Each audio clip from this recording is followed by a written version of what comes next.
Oh, hey guys, Boston fan here with a video response for commenting collector who wanted us to show off our trashiest cards. And so I went through my collection and found two cards that I do keep in my collection that are in really poor shape. And they both have a story.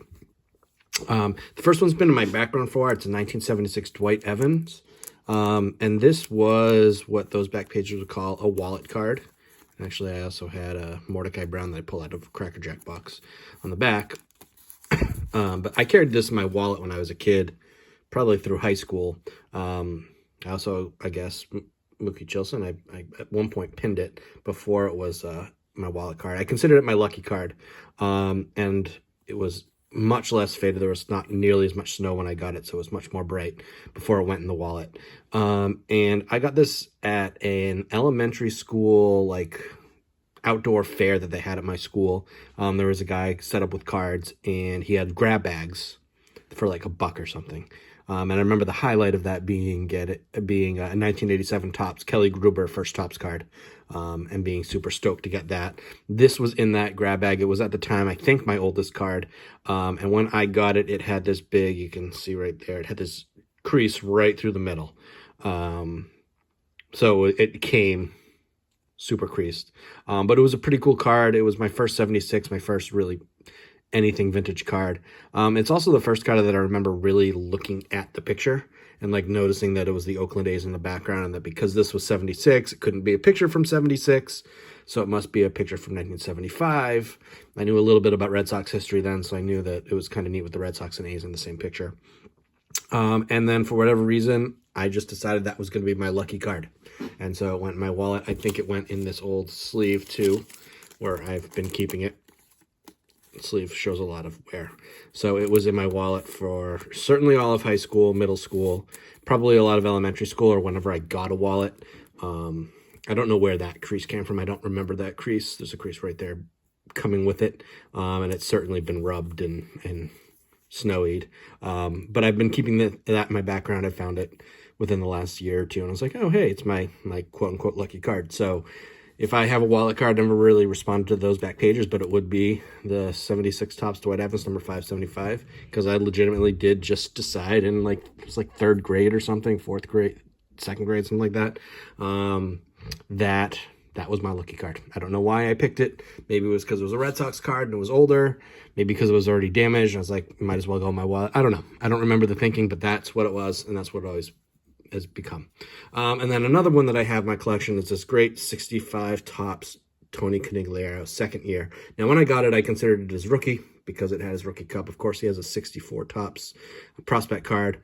And you can see there's tape residue at the top right, and then there's just a giant crease running down. It was bent in half at some point. And the story behind this, and here's the back. This was my first Tony Conigliaro card, and there used to be a great card shop near where I grew up in Stoughton, Mass. I didn't grow up in Stoughton, Mass, but the card shop was there, called The Card Connection. And it was just a fantastic.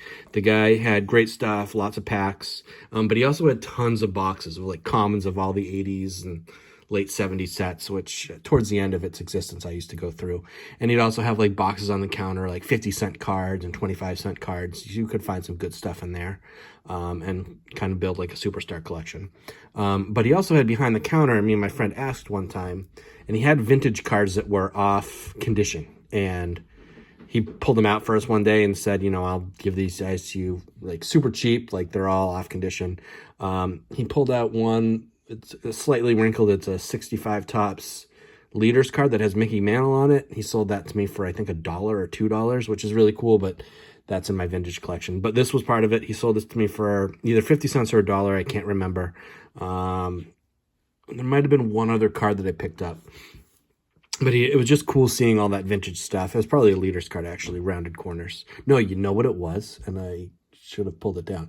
It was the 1963 Topps Leaders card that has Aaron, Mays, Banks, Frank Robinson, Orlando Cepeda on it. And that I got for $1. 5 Hall of Famers on one card is just unbelievable. But this being my first Tony C card, he's big in Boston. I don't know how well other baseball fans really know his story. He's obviously most famous for getting hit in the eye or just under the eye with a pitch in 1967 and completely derailed his career. To that point, He had been the fastest player to reach 100 career home runs. He was the youngest player, I believe, to lead the American League in home runs when he did it in his second season, 1965. He was a Boston kid, so he was a superstar around here. There have been varying times to get his number 25 retired by the Red Sox just because of who he was.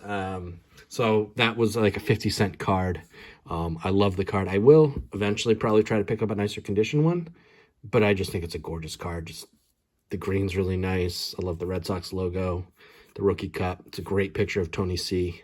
Yeah, so even with the tape residue and the huge crease, this has been since that day. I was 5th grade-ish, maybe. That's been in my collection. So those are the 2 trashy cards that I keep with me.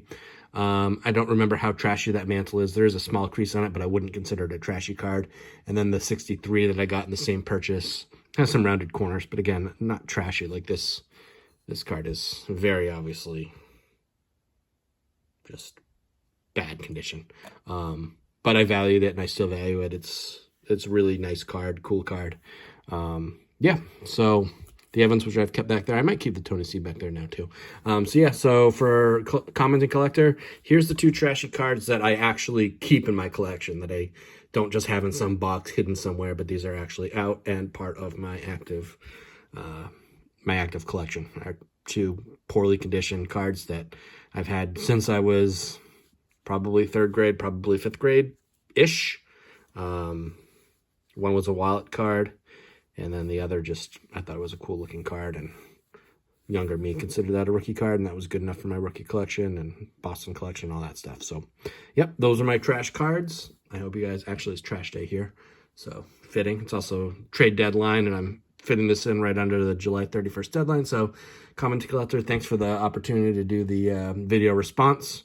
I've been watching some other people's trashy cards, and it's really cool to see that people keep cards in terrible condition, because we focus so much on, is it centered? Is it, how are the corners? How's the eye appeal? And then these cards generally don't have necessarily the greatest eye appeal, but yet we keep them and they have stories for us. So I just think that's really cool. I think it's a pretty cool video response. So thanks for watching. Thanks for looking at my 2 trashy cards, and I will speak to you again soon.